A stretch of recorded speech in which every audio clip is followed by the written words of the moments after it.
మళ్లీ నిరాశే.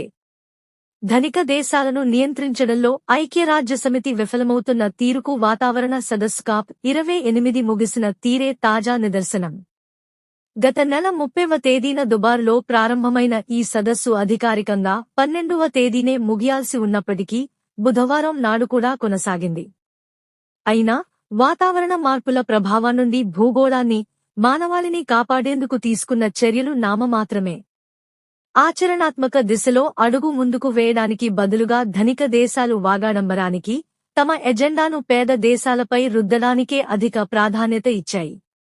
ఈ కారణంగానే సదస్సు ముగిసిన తరువాత అనేక పేద, అభివృద్ధి చెందుతున్న దేశాలు తమ అసంతృప్తిని బాహాటంగానే వ్యక్తం చేశాయి.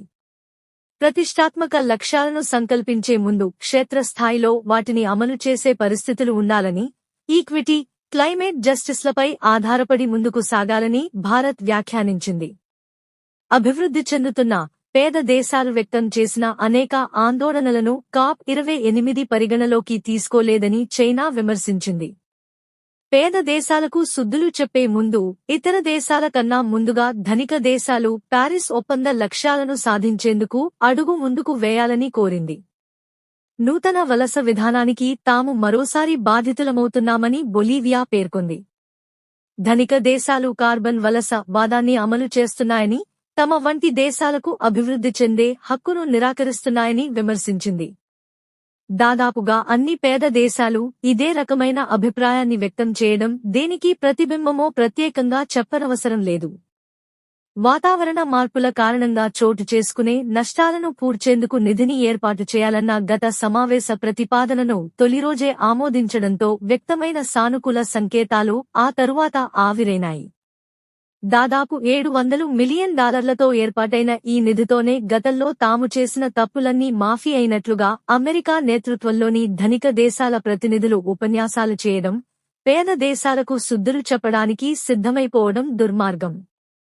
ఈ క్రమంలోనే ప్యారిస్ ఒప్పంద పురోగతిలో భాగస్వామ్య, గ్లోబల్ స్టాక్టేక్ లక్ష్యాల్లో భాగంగా శిలాజ ఇంధనాల వినియోగాన్ని, ముఖ్యంగా బొగ్గు వినియోగాన్ని తక్షణమే నిలిపివేయాలంటూ ధనిక దేశాలు చేసిన ప్రతిపాదన సమావేశంలో గగ్గోలు రేపింది.